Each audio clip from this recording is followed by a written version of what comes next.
So do you like someone who can give banter as much as they can take it? Listen, I'm like king of banter. Bold statement. What? I'll tell you if Do you you king like of banter? Yeah, I love banter. Sick, innit?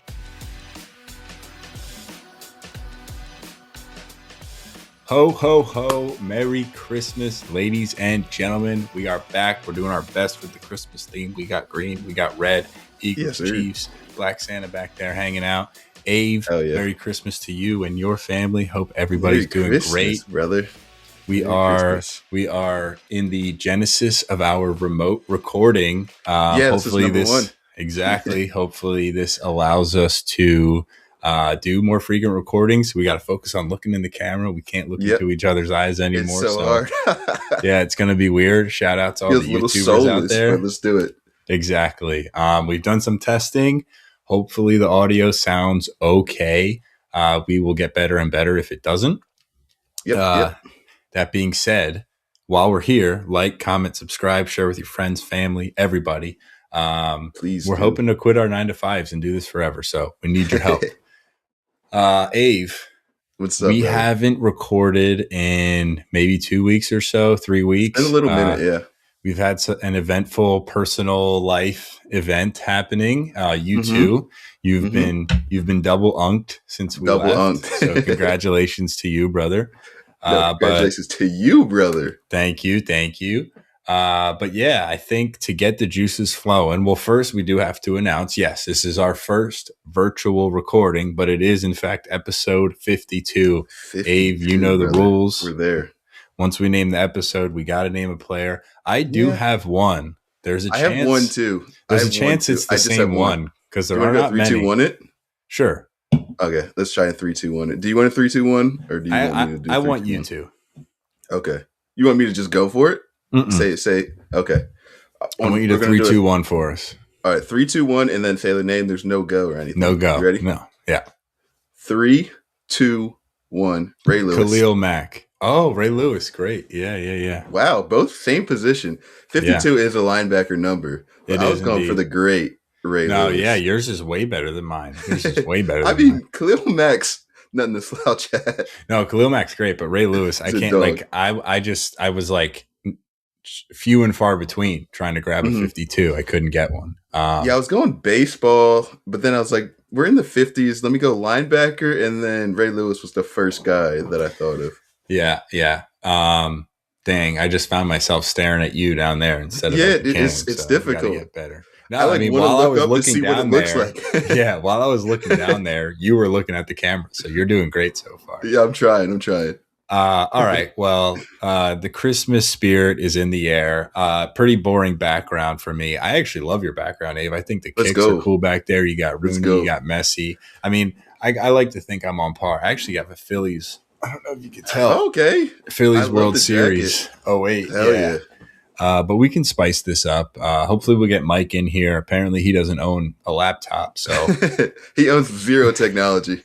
He don't have internet. He's living in the 50s. So hopefully we'll get Mike in here virtually, but he's also being festive and like a normal person celebrating on Christmas Eve, unlike us. Yes. So yeah, we're grinding away.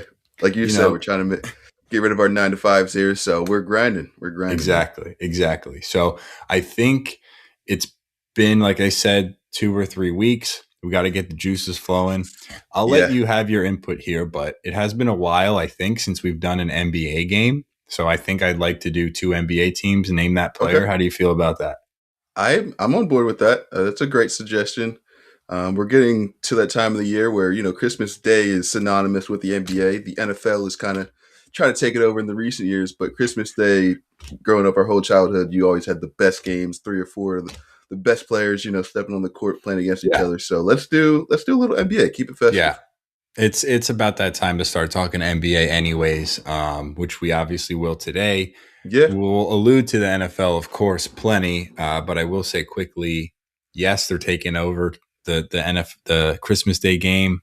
There's 3 backups playing in all 3 games, man. It's kind of ugly, but we'll obviously get there when we get there. I don't know how exciting this Christmas Day is going to be. Dude, are you ready to take on this NBA challenge where we're calling out a few NBA teams and we're going to name the player that has played for both these franchises? Yes, sir. Let's rock and roll. Okay. I'm caught between whether I want to make it complicated or just have some fun. I think I'll start with some layups, but Okay. all right, you ready? Yes. Do 3, 2, 1, same thing. No go. Okay. All right, 3, 2, 1. Celtics. Lakers. The biggest two teams. You don't really see too many players going back and forth with these two franchises. Sheesh. Shaq. Yeah, Shaq's a rainbow guy. He's played for literally every single NBA franchise. Shaq. Good shout. All right. Best of playing to 3. Best of 5. Yeah, play to 3. Yeah, play to 3. All right. I'm good. You want me to 3, 2, 1 it or I'm not good yet. All right, I'm good. Okay, I'm good. Ready? Okay. 3, 2, 1. Dallas. Sixers. Nerlens Noel. Boom, boom, boom, boom. You're killing it today, boom, brother. Boom. I was thinking Quentin Grimes. I believe he's played. Well, that would have been the correct. Mavs. Yeah. But you didn't think fast enough. Yeah, I know it was in my head, but I was thinking it was wrong. So I was like, let me hold off for a second to see if I can. No, I think that's right because we Alex Annan was a big Grimes guy when he got traded to us. Okay, I love Grimes. Yeah, I love his shot too. Great. I can't wait to talk about the Sixers later. Yeah, okay. Well, let's wait on that. But next round, let me get this sweep right quick, and then there's no way you go for this sweep. There's no shot. All right, let me get a team. Okay, got it. Yep, I'm good. 3, 2, 1. Suns. Raptors. Suns. Raptors.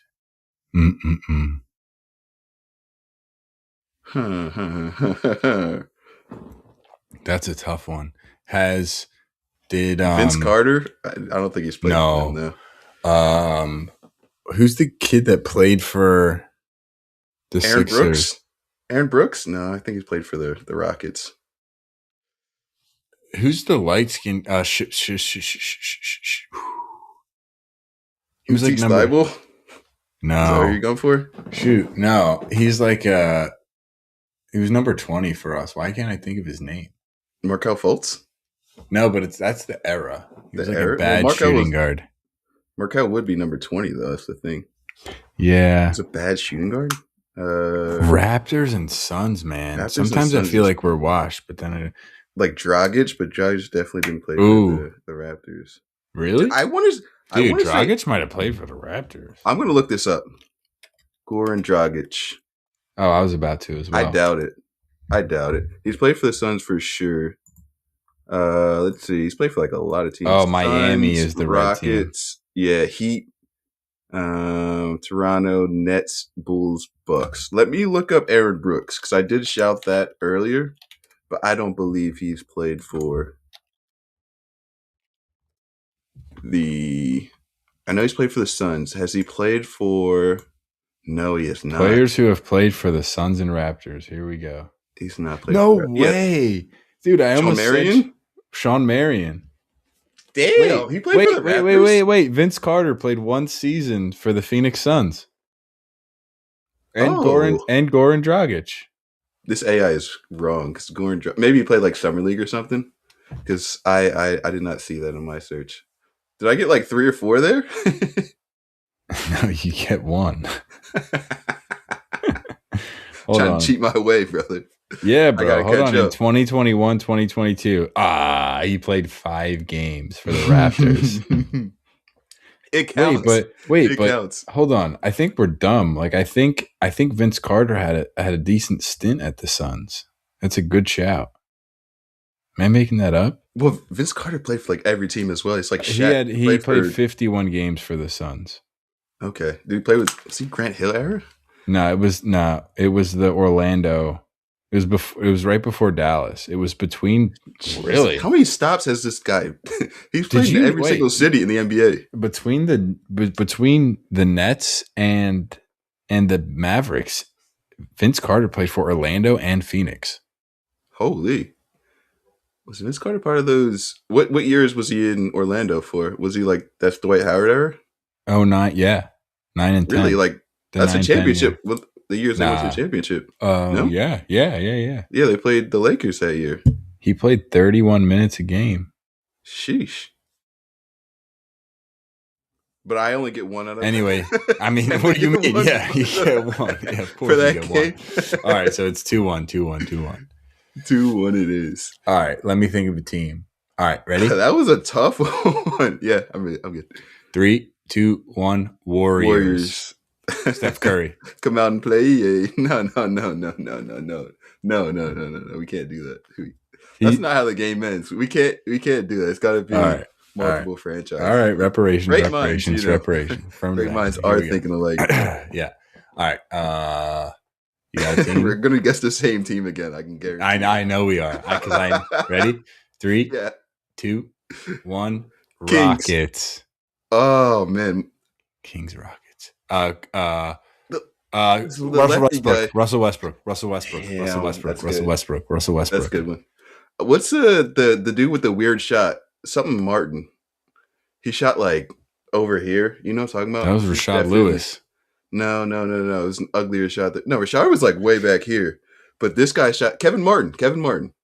He wasn't lefty though. He was righty. No, but he shot like all the way over here. Yeah, he was definitely Kings. I don't know if he was Rockets. He's one of those guys that pid for a lot of teams, but an excellent scorer back in the day. Kevin Martin was a king. Kevin Martin was slept on those good Kings teams with Chris Webber and whoever their center was and Bibby. But yeah, no, you're right. Brad Miller's a legend. Houston for 3 years and Kings for 5 years. I don't like Brad Miller, but he was don't like good. Brad Miller? That's like the OG 3 no D, just a 3-point shooter. What's up, Blair? I'm known to be anti-white athlete. You should know that. That's like an out of shape guy that's just knocking him down. Bro, Kevin Martin averaged 20 points per game. He was in a like 6 certified seasons. bucket. Yeah. Does he have any 6 Man of the Year awards? He came in 4th once. Okay. He might have started a few in like years. one of his worst seasons. Yeah, he was probably starting for the Kings. That's the problem. Yeah. He was starting. Just an ultimate bucket getter. Yeah, like I said, look up his highlights. He got to a bucket. I know Kevin Martin. Oh, I know. I'm just saying for the people. Oh, for the people. Yeah. Oh, I was definitely staring at you that whole time. Gosh darn it. I'm sorry. I'm working on it. I got the iPhone 17 for clear images and everything. Yeah, just look at that beauty too. That iPhone 17 is, sleek. Just look directly into those 3 cameras, man. Yes, indeedy. Don't be greedy. All right, Abe. Well, I apologize for having to wipe the floor with you, but it's time to hop in. I didn't get swept. I feel good. Yeah. You got your gentlemen's. We all know Mike would have got whooped. And I had decent calls that turned out to be good. I gotta let them fly sometimes. In theory, you got 2 or 3 right in one call. So. Mm-hmm. All right. Well, anyway, let's rip through the agenda. The people want to talk NFL, of course. The playoff picture is coming to a close. A few teams have clinched by now, but I think there are a handful of teams that are still grinding it out for some wild card spots. And most importantly, Abe, and what I'd like to talk about today is really the competitiveness of the league in general, right? Mm-hmm. Because from my opinion, I bet I could name 6, maybe 8 teams that can compete for the Super Bowl. So let's talk playoff picture. Let's talk standings. Yeah. I'll let you run through that. Let the people know where we sit, and then let's talk some opinion, because I really do think there are 6 to 8 teams that could compete for this. We'll talk wild card too, but absolutely. 2 weeks left in the season, playoffs coming around. Let's talk. For sure. So I'll just give you a quick rundown on what's going on. So on both sides, the American Football Conference and National Football Conference, we do have 5 teams that have guaranteed spots in this year's playoffs. On the AFC side, we have the Broncos, Patriots, Jaguars, Chargers, and the Buffalo Bills. On the NFC side, we do have the Seahawks, the Bears, the Eagles, the 49ers, and the Rams. And then in the hunt, there's also 4 teams in each conference that are, they're vying for a playoff spot right now. In the AFC, we have the Steelers, Texans, Colts, Ravens. And then on the NFC side, it's the Panthers, Packers, Lions, and Buccaneers. Where do you want to start? Do you want to start with a certain division? Do you want to start with Well, I think we can talk about who has clinched so far and who hasn't. So I need to open. I did go over those. Oh, you did? Yeah, I went over those. Well, so division or a playoff spot? I guess a playoff spot. Like the Niners are in at 5 for sure, and so are the Rams. They're both in as wild card. Oh, okay, yes. okay. Yes. So Then I think let's just continue through. Let's talk in the hunt first, which you Okay. mentioned: Steelers, Yeah, you Texans, mentioned the Panthers, teams, but Packers, those kinds of talk about their teams, chances. Bucks, Yeah. and then we'll go into real competitors. Okay. If you want me to Okay. lead off, I'm fine with doing that.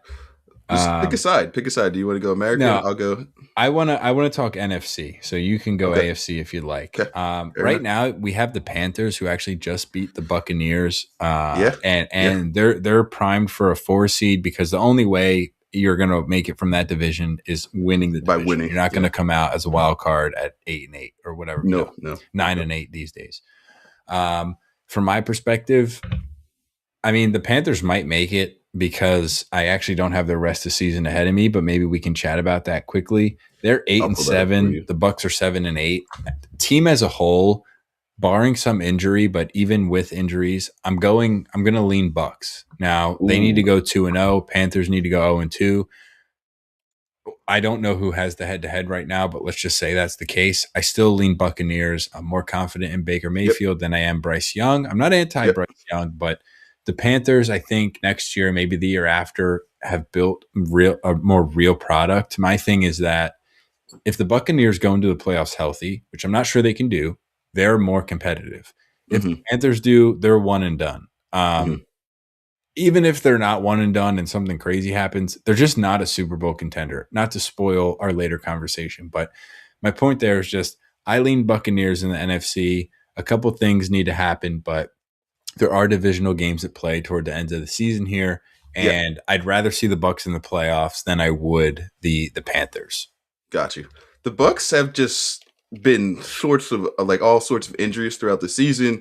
Baker's dealing with some stuff. Bucky's played 5 or 6 weeks so far. Mike Evans had a crucial injury where he's not going to, get those 1,000 yards. So I am a little bit worried about the Bucks, but I will tell you the schedule is favoring the Bucks. So the Panthers and the Bucks do have to play each other in week 18 for the last game of the season. That's going to be a huge game. It's going to be massive. But listen to this: the Carolina Panthers do play the Seattle Seahawks this week, and the Buccaneers play the Miami Dolphins, who are playing without Tua for the rest of the season. Yeah, and this, not to mention, not only are the Seahawks good, but they're playing to play. Like they still have the Rams and the 49ers on their ass. Yeah, they want to clinch that division and get probably the number 1 overall seed, which will give them a bye. Correct. So real quick, where do you end up landing? I guess I don't see either team being competitive in the playoffs, but what do you think ends up happening, Panthers or Bucks? So I do think because of the schedule, I do think the Bucks will get into the playoffs, and also that game in week 18 will be a home game for the Buccaneers, so they'll have that advantage. It's been brutal with injury, but I will say they have Sean Tucker and Irving and White. And Rashad. Yeah. So whether they are injured or not, they have Igbuka, they have Godwin, they have Evans. Evans is back. They have more talent for sure. They have Kate Otten. Baker, I trust. Their defense is shaky, but comes up big when they need to. I don't know. I don't love either team against a playoff team. However, I'd rather see the one Buccaneers team has to make than the it. Panthers. Yeah, for sure. They have more weapons. I don't know if we can name 5 players on the Panthers. I mean, they're having a great season though, because we're usually seeing the Panthers. Good for them. But there's Leggett, there's Young, there's Dowdle, there's Hubbard. I only know Hubbard because he's a fantasy flop, and it's like. But other than that, you shouldn't really know who that is. I don't pride myself on being Mr. NFL. That's why we have Mike. But I mean, I am rooting for the Panthers. The Bucks. It'd be fun to see some new blood. The Bucks are a better championship team for me. Definitely. The only thing that the Bucks have going against them is they started off very hot, and now they've been on a decline for the last 6-7 weeks. Sure. So it's hard to pick that back up. But with the schedule, I do favor them to get that final or that NFC South title and make the playoffs. Fair enough. All right. Well, more importantly, in my opinion, we have the Lions at 8-7 in the 8th seed, the Packers at 9-5-1. They have a tie in there randomly, and the Bears at 11-4. Now, I actually see this almost in reverse order. I actually I would fear the Lions most out of those three in the NFC North. Now, the Bears at 11-4, I believe, have clinched already. So one way or another, they'll make the playoffs, whether that's winning the conference or losing out and being a wild card.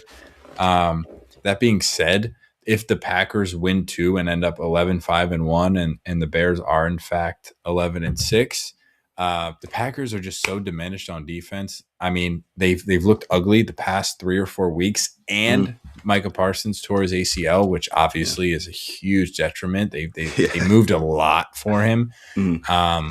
The offense is nice, but they just don't quite click. Like, they have all of these, I would say, above average receivers, and they're like a fantasy nightmare because you never know which one to start. One, Christian Watson might have 8 targets for 6 catches and a touchdown one week, and then 2 targets because Romeo Doubs has a big week the next one, and then Jaden Reed's out here catching 10. Like, it literally could be Tucker Kraft injury. I was going to say, before you know it, Tucker Kraft is back and he's catching 8 catches. So the only thing you can really count on is a Josh Jacobs touchdown. But that being said, like, I think their offense is intriguing and fun. It just hasn't been enough, honestly. There hasn't been a star who's come out and really made a difference to the point where these detriments on defense are going to outweigh the lack of recent offense, in my opinion, as far as competing in the playoffs is concerned. So with that said, the Bears are going to make the playoffs. I think they're going to make the playoffs with the Lions. I want to say the Bears are going to win the division because I don't think the Lions can catch them, and I want to believe the Packers fall out of it.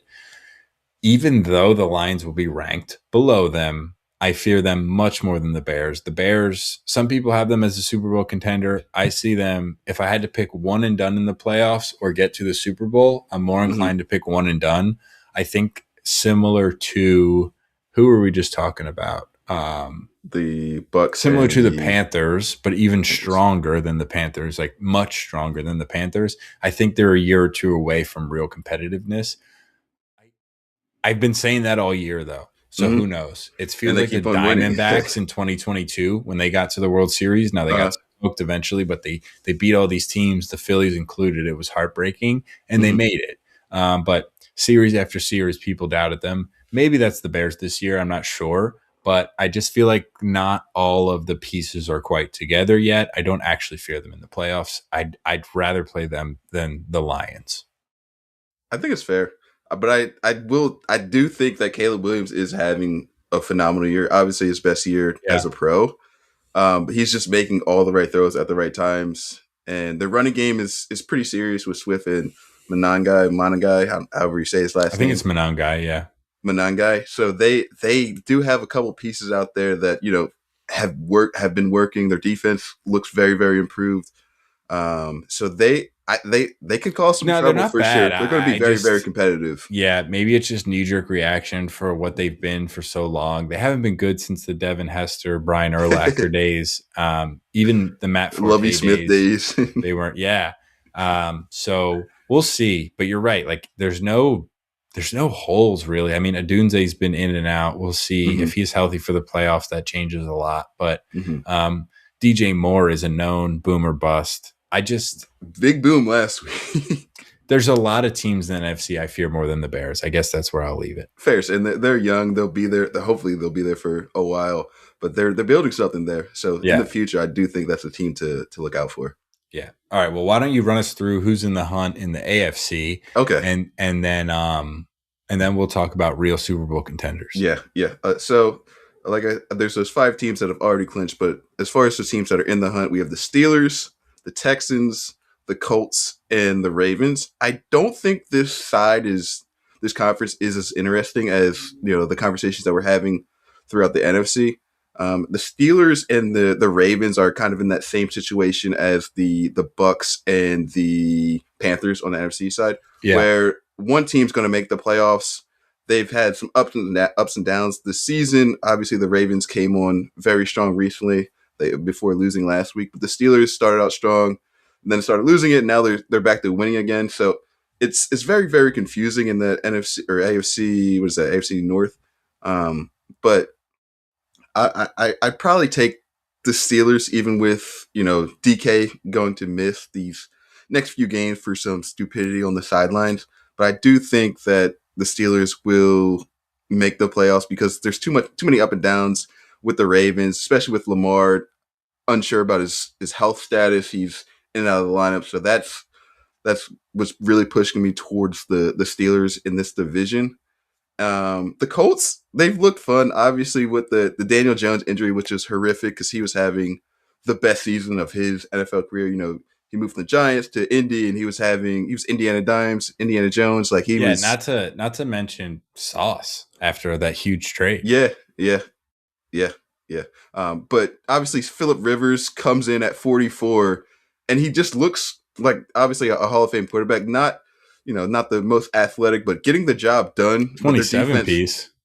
Yeah, he scored points. He's put points up on the board, but their defense has not been the same as they were the whole season, and they're just not doing enough. So I really do think the Texans, which are in their division as well, are going to make the playoffs. So I think how it stands right now, the Steelers and the Texans, which are currently in the playoffs as it stands right now, I do think they will win these last two games and then make the playoffs in the AFC side. Yeah, I think I'm inclined to agree with you. I'm looking at it now. It's funny on the NFC side, at least me, I have it flipping right now. Technically, if the season ended today, it would be Panthers Packers. I think it's going to go Lions Bucks. Right now on the AFC side, we have it Steelers. Well, not we. If season ended today, it would be Steelers Texans. Yeah, and Colts and Ravens on the outside. I think it's going to stay that way. Which is what you alluded to. Now, the Ravens, I think, have been playing slightly better football than the Steelers, but the Steelers are 9-6, and the Ravens are 7-8. So a lot needs to happen for the Ravens to get into the playoffs. And the Texans are 10-4. So it's really winning that division, which is going to be contingent on the Steelers losing 2 and the Ravens winning 2. Now, the Ravens play Green Bay, a much more difficult opponent than the Steelers playing the Browns. Now, Steelers without DK, as you mentioned, matters, but I still think they can handle business against Cleveland. Kind of that in division rival. It's like if we played the Commanders or Giants without AJ, would it be a problem? Yes. Would we actually think we would lose? I don't think so. Yeah. So with that being said, I mean, the Texans, I think, they have a matchup against the Chargers, which should be tough, but that's a tough game. I do think they're a stronger team in general. They're also 10-5, and they're hunting for a wild card because the Jaguars are running away with it at 11-4. So one way or another, I just think they're too far ahead. The same way the Steelers are too far ahead of the Ravens in the division. So I think that stays the same, and the in the hunt team, Steelers and Texans, end up being that 4 and 7 seed. Yeah, and I do think the Texans are a little bit of a sleeper. They started off really, really slow this season, and they've been putting it on lately. So they could be a little sneaky contender. Yeah, you're not wrong. Playoffs. I think health, and I don't want to say luck of the draw. The defense is serious. Absolutely. Yeah. It's the offense that needs to figure it out. Now, it's weird saying that because Nico Collins is an all-world wide receiver, obviously. Yeah. I actually think Jaden Higgins, the rookie receiver, is quality. I think he's good. I hope he gets targeted more. Same thing with Schultz at tight end. You think fantasy-wise, he's maybe mid-tier, but ultimately, as far as like real-life football, is he helping you win? Yes. He's blocking and he's doing efficient. All the things. Exactly. Like he's not. Fantasy football gets you a little bit confused in who the greatest tight ends really are. Yes, catching, receiving, touchdowns, that matters more, but numbers do matter. I don't think anybody will be upset with Dalton Schultz as their tight end. He's a quality tight end. I think Stroud is an above average quarterback as well. Now, Nick Chubb obviously isn't getting many touches right now. It's mostly Woody Marks. I just don't know. I don't know. That offense doesn't click as much as I'd want it to. Tank Dell was great. Obviously, he's been injured all year long, but Tank Dell was a weapon over there, and it freed up Nico a little bit more. That offense was pretty dynamic in the beginning of last year and 2 years ago before Tank went down. But that defense is great, and honestly, yes, I don't think they're the type to be one and done. I think I would lean. They're more inclined to get to the Super Bowl than they are to lose the first game, depending on the matchup. Okay. But It's because the talent on the offense is great. They just don't click. I don't know what it is. They just don't click as much as you'd want them to. I mean, I ran through their weapons, and I am confident in all of those players individually. But Abe, they win it games just like hasn't 20 worked. to 16. Like Yeah. that's a high scoring game. Like if they're playing, take the under. That defense is for real. Like I said, don't sleep on them because they can cause some havoc in these playoffs if they make it in. And I do have them making it in. They've been, on this upwards trends ever since like midway through the season, and they could be special. So let's say this: they're the 7th seed, and if they end up there, which I guess they could be the 3 seed depending on Jacksonville. But let's just pretend and we can segue right into Super Bowl contenders here. They would play the Patriots because only the 1 seed gets the bye, correct? So the Broncos only get the 1 bye. seed gets the bye. Yes. Okay, so Broncos get the bye. 2 seed play 7 seed. That's Patriots Texans in Gillette. I'm taking the line. I'm taking the money on the Texans there. You're taking the money line. Well, I'll take the under first of all, but taking the under first. Then I'm taking Texans plus points. Yeah, okay. Assuming they're plus points, which they will be. It's the Patriots at in Gillette. Yeah. So that's where I stand on board with that. I do think their defense will always translate. CJ Stroud, we know he can make plays. He can make it happen. Yeah. The only question mark, Ohio State. The only question mark is, can they run the ball pretty much? Because they have weapons on offense. Woody's good, dude. Woody's good. I mean, he's questionable as far as consistency, but he's an objectively good running back, I would say. Okay. But okay. Anyway, that segues us into contenders. Let's start with the Patriots, since I just said they might get wiped out in week 1. Okay, maybe we shouldn't start with that because that's tough. But let's start in the AFC. I have no clue. Do you have a clue? Because I'd love for you to start. I guess based on what I said, like I think the Texans are legit. I think the Bills obviously always have a chance. Yeah. And I guess I'll say the Patriots. So that 2-7 game is going to be huge for me. Yeah. It depends on how the dominoes fall. I don't believe in the Jags. I don't believe in the Broncos. Jags been playing good ball. Jags been playing good ball. I don't believe in the Broncos. It's Josh Allen's championship. Like this window, the names that the quarterbacks that I guess Justin Herbert is like a guy, but there's no Mahomes, there's no Burrow, there's probably no Lamar. Year being a guy. Yeah, it's Drake May's second year in the NFL, and he's taking his team to the playoffs for the first time. It is Josh Allen's AFC championship to lose. This has to be the year for Josh Allen. So I think that is I think those are the team that should make it out of the AFC. That's you know what? That's a good enough. I mean, that's the story. It has to be the story. And Drake May and Bo Nix feel like they fall into the same category. It's not that I don't like them. They're not winning the Super Bowl, are they? Just not yet. Yeah. I mean, like imagine in 2 months from now if we're saying Drake May or Bo Nix are Super Bowl champions. It does not sound right. Yeah. So, I mean, for me, the Patriots are still in the hunt. Like Drake May feels more right than Bo Nix does for some. I don't see Denver. Denver feels Denver's like the Milwaukee Bucks to me. But they feel like the Milwaukee Bucks of the NFL, where they're the 1 seed and they play hard.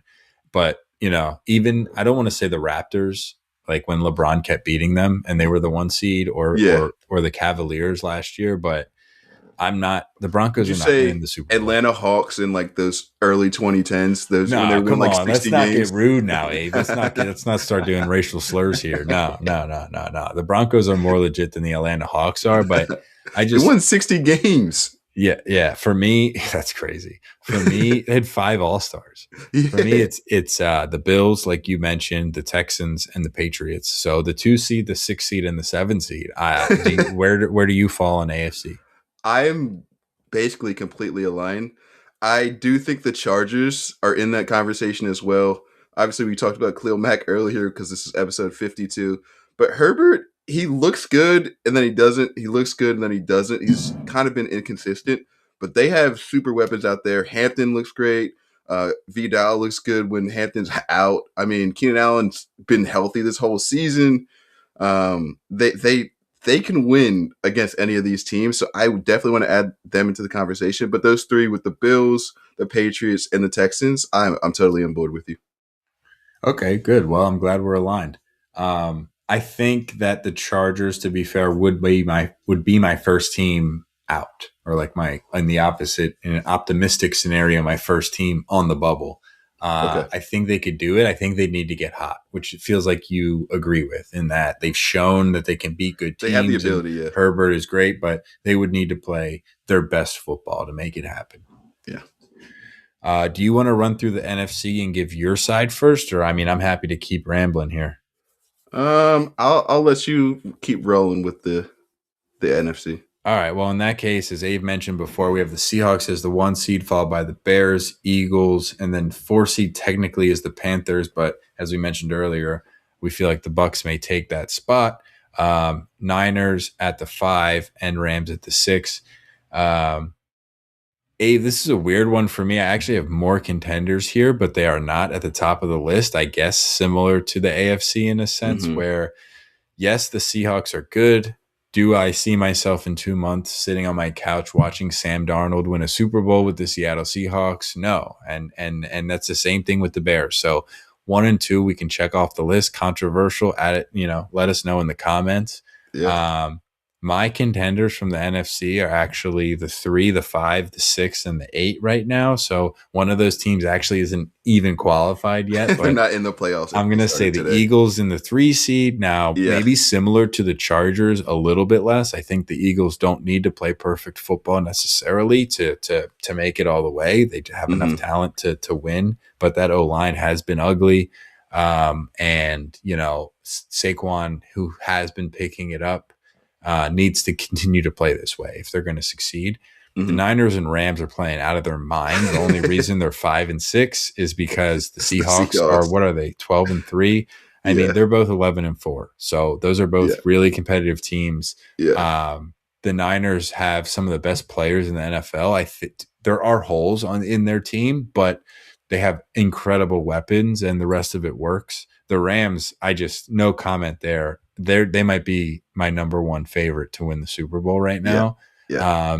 So long as they're healthy. They have some major wide receiver injuries right now. Hopefully for them, it's not, long. Hopefully they're short injuries. I think it was a Devontae Adams concussion. Oh, hammy. Yeah, he pulled up the hammy.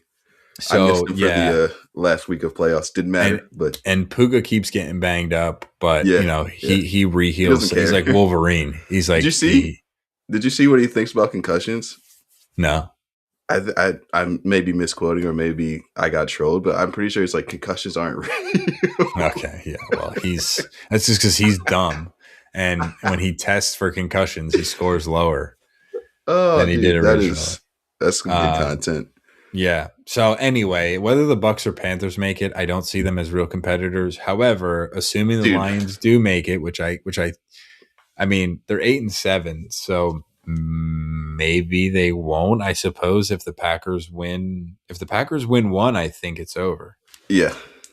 But that being said, I think the Lions are a real threat if they make the playoffs. But who knows what's going to happen? They got to make it into the dance. Yeah. So long story short, my competitors are Eagles, Niners, Rams, and Lions. So right now it's 3, could be 4 though. How do you feel about that? I am on board somewhat there. I'm totally on board with the LA Rams. They, I believe, are the best team in football. They could beat you anywhere. Their defense plays great. They got Sean McVay.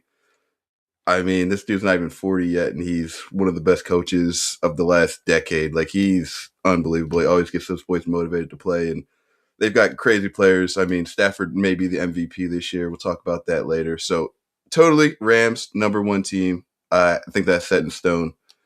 But then I will say about this Packers team, they're sitting in 7th right now. Before the Micah Parsons injury, I would definitely have them in my top 3 that we had for the AFC. They'd be a Super Bowl contenders, but I think that Micah Parsons' injury is too much to overcome.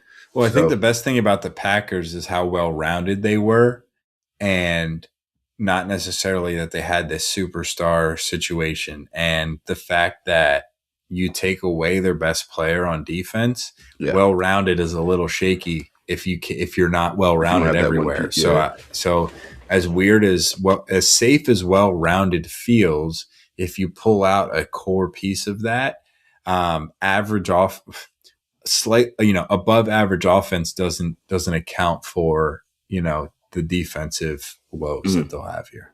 Yeah. So anyways, back to my list. At number 2, I do agree with you. I do have San Fran, the Niners, as the number 2 team.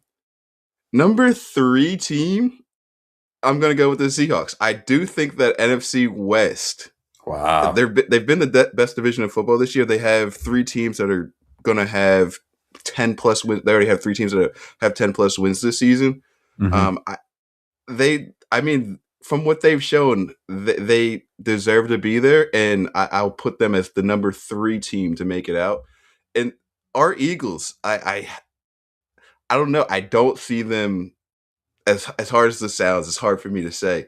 I don't see them as a Super Bowl team, but the way they've played, they've not shown me anything to say that they are a Super Bowl winning team. A real competitor. Yeah, I mean, that's fair. I didn't end up really ranking them until the Rams being my 1. But, I mean, I guess I would align in a sense that I would go Rams, Lions, Niners, Eagles, Seahawks. Go. Okay. So I do have the Eagles, I would say, at the 4th spot there. Okay. But as far as drawing a line between, do you lean one and done or do you lean Super Bowl contender? For the Eagles? Yeah. So right now it'd be 3 versus 6. So we'd play the Rams. So that's, for me, at home. At home, and we've beaten them this year, but the Rams are playing better football than they were at that point. And we beat them 3 times in a row or something like that. So I doubt 4 times in a row is tough. The Rams, even though it's tough, Philly is a tough place to play, tough place to win. The weather is always a factor. It was last year. Yeah. I do think the Rams are the better football team, so therefore I would have them above the Eagles currently. So they'd be a one and done, in my opinion, if the playoffs were set in stone right now. Wow. Yeah. Which is, it hurts to say, but I don't. It does hurt to say, so I'm not going to say it. And we can just move on to what we're going to talk about next, which is the MVP race, Ave. We've mentioned who's been great as far as teams are concerned, who we're confident in, who we're not. Yeah. But it matters. I mean, winning and playoffs matters in this conversation too, but maybe a little bit less and more accolades wise, and who's just actually been great. So who's your list of MVP competitors, and then who do you have at the top of your list? Give me Stafford. Okay. Give me Caleb Williams. Wow. Okay. Drake May. Sure. And this is a quarterback's award. So Sammy D. Sammy D. Wow. Did he get gypped last year is the thing? I don't think he got gypped last year. But look at Minnesota this year. Look at Minnesota this year. Yeah. I mean, he was great. I think they were a 1 seed last year with him. Were they really? Yeah. Or no, I guess the Lions were. But that was because literally last week the Lions beat the Vikings or something. Oh, shit. Anyway, Vikings stink this year. They are terrible. And Justin Jefferson was my number 1 pick in fantasy, and he did not live up to expectations. That is correct. Being that those 4 quarterbacks, because the MVP is, glorified quarterbacks award nowadays, there weren't really any other players that ring a bell as far as receivers. I have 2 for you. Oh, actually, you know what? I'll amend this list as well. Okay, I think it's. I'll put Myles Garrett into this conversation. Wow, interesting. For MVP. He has to be. This dude's got 22 sacks. Okay, I have 2. 22 and a half, maybe. I have maybe 3 people. No, I have really 1, but for fun, I'll add 3. Okay. I'll start with the 2 who don't matter: Gibbs and McCaffrey. They don't have better seasons than Saquon last year. Saquon should have won MVP last year. That's what I'm saying. So they can't be in different conversation. Yeah. Okay, but what about Jackson Smith and Jigbers? JSN, dude. I was looking up these stats. If you say JSN, then you have to say Puka. Say Puka. Puka's missed games. Yeah, but Puka's goated. Puka could win MVP. All right, so let's just pretend it's a quarterback thing. For me, it's kind of easy still. Okay. Even if we included all of them, You want to do a 3-2-1 again for this? Yeah. All right, just last name. 3, 2, 1. Stafford. Okay. Yeah. And good for him. Honestly, he deserves it. He does deserve it. He's had a ton of great years. He's a Super Bowl winner, so yes. I'd love to see that in his accolades and trophy case. And I think it throws him right into the Hall of Fame. He's one of the greatest throwers we've ever seen. Even if he doesn't win MVP. I think some people would have him borderline. Like Mike has been arguing with me for about 2 years whether or not he's a top 5 arm of all time. I think he is. Mike thinks he's not. I think if he's an MVP and a Super Bowl champ, I mean, what do you think? For me, it's him, it's Favre, it's Elway. I think I had Josh Allen in there, but I could be wrong. Like even a fun one is Vic. I feel like people sleep on his arm because of how fast he was. A cannon. Yeah. But Mike was pretty. Honestly, Joe Burrow and Mahomes, they both have incredible arms as far as like if you include accuracy as well. But I don't know. I'd like to see conversation as well. Okay. Yeah, because he's a slinger without throwing picks. So anyway, I think I'd have Stafford in my top 5 arms, and I would not mind at all seeing him and his veneers win an MVP. Recency bias, I'm throwing him in there because what he's done these last few years in LA. Dude, I feel like non-recency bias. I mean, the best wide receiver year of all time was done under his reign at quarterback. Well, the second best wide receiver year of all time. Like all of the best wide receiver years. Like he's got Calvin Johnson and he's got the Cooper Kupp year. Yeah. I mean, the Randy Moss and Puka this year. Crazy. Yeah, and Puka this year. So whatever. Yeah. I'm down for Stafford to win. And that's who I think is the front runner at the moment going into week 17. I agree with that. But I mean, if they were to give it to a non-quarterback this year, Myles Garrett conversation, I'm throwing him in there. Especially like we'll see how he ends the year, but he should beat the sack record by a handful, honestly, 2 or 3 sacks. And that has held. I mean, Strahan tied it at 22 and a half. There's actually, I don't know if you know this, but there's drama around it in that they think that last sack was given to him, and the guy who held the record, safety one. Well, the guy who held the record approached Strahan after the game, or maybe in public, like way after the game. And like got in his face and said, "I know you cheated. I know that was like that's my record." So for Myles Garrett, I mean, he's on pace to get like 24 or 5 sacks. That would be incredible. Right. And I think I agree with you. The only caveat would be that they play an extra game now, but he's at 22 playing 15 games right now. Yeah. So I mean, if he does break it in the next game which would be week 17, I mean that's the same amount of time that the record was set in. Yeah, no, that's why I'm totally with you. Myles Garrett is a great shout. Honestly, if Stafford has 2 horrible games somehow and throws like 1 touchdown and 4 to 6 picks, I mean, I think Myles Garrett would have my vote before maybe Drake May. Or I mean, I guess you said Darnold too. Yeah, I don't know. It'd be tough, but Myles Garrett, as far as a defensive player is concerned, is putting up MVP numbers for sure. Anything else football-wise you want to talk about? I know we talked about some of it already. It looks like we had a couple more notes here, though. Yeah, I mean, just like the horrible injuries to superstars, which is just unfortunate to see. Obviously, we covered Micah Parsons tore his ACL, but also freaking Mahomes tore his ACL. Brutal. Which is just brutal for the sport. We want to see him in the playoffs. So weird not seeing the Chiefs team compete. Yeah, but, these guys have long recoveries, and hopefully they're ready to go next season. But these I saw Kelsey had a question asked to him about how does this affect the end of the season, end of your career, or whatever? And he's like, I'm lucky to be playing football as my job, and it's the first time in maybe ever. I doubt ever though. That'd be crazy. But first time in obviously a long time that he knows when the last game will be. Yeah. Because ultimately he plays until he loses. And when you get into the playoffs, that's how it goes. Right. But he was almost at peace in a way. I don't know if he's retiring. Is he definitely retiring after this year? He hasn't said yet. Okay. Well, he's 35 or 6. So, I mean, it's definitely time to retire. Getting married this summer. Yeah, he's had a great career. He is one of the best tight ends of all time. He is still producing. I mean, people are saying he's washed because he's not maybe It's not the the same Travis best tight Kelce. Yeah. end, but like he's did fine this year. Yeah. So we'll see what ends up happening. But ultimately, what does this mean for the Chiefs dynasty? Like, where do you think? Like, let's just say Travis retires, Mahomes Yeah. tore his ACL, so he's out. Let's say until halfway through the season next year Right. at best. Right. Where do you maybe see them next year or in 3 years from now?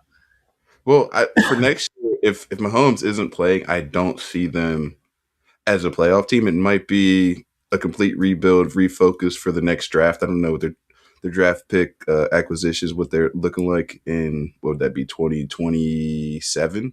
Yeah. So it might be, a look forward year for them. But I do think their franchise is, they're run by the great owners. They obviously have Andy Reid at the top coaching them. But I do think some changes are going to happen. But, you still have Mahomes. I still think he'll be great when he does come back from this injury. So the team's going to look different, but I do think it's just going to take some time for them to get back and to the same form that they've had these last 5-6 years. But I think in the future they might have one down year, but they'll come back strong. Yeah, I think I end up in the same boat as you, where you move on from Kelsey. Mahomes is out next year. You get a great draft pick.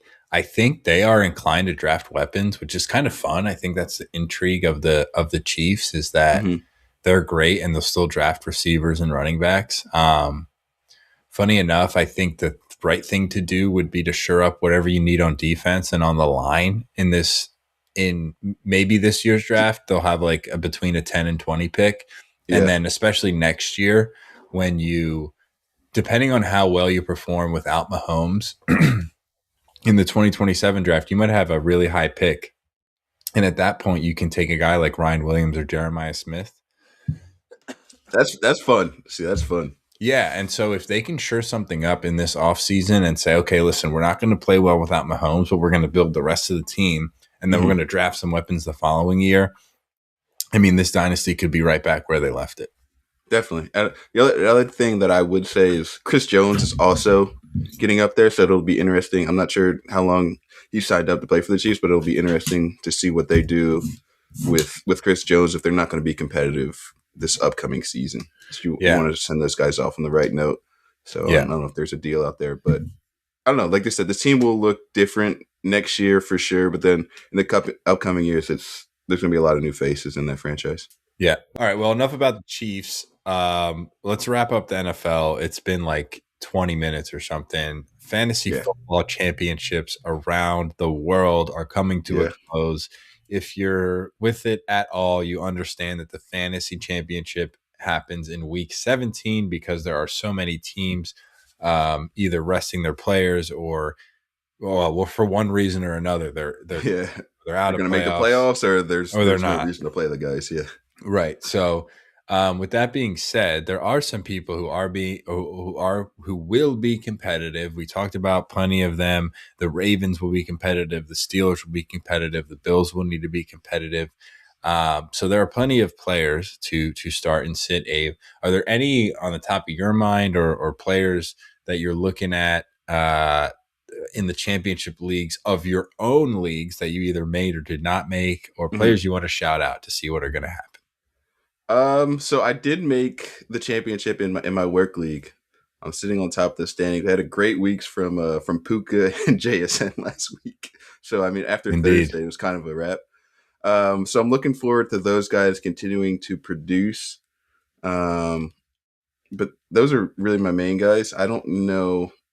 I don't really have anybody that I think those are two good main guys to have, and that's because they are competing for the number one seed against each other. Now, they're not playing each other, obviously, but you do have the Seahawks playing the Carolina Panthers, who don't particularly have a strong defense. And for Jackson Smith and Jigba, I mean, I think you can count on them to have 6, 7, 8 catches, maybe even double digits. They are competing for that one seed in the NFC. And then also, I mean, they're in the playoffs, but it obviously the bye and home field advantage helps a ton. And then Puka, one game behind them, is in the same boat. So your receivers, those are two receivers that I was particularly going to shout out as willing to be competitive. Same thing with McCaffrey. I mean, again, they're clinched, but, there is a chance that the 49ers can get that bye. So they're going to be Going all in. competitive. They're playing the Bears, and that should be a good game. That's a great game. They're It's going to be just a scoring. phenomenal game. Yeah. Exactly.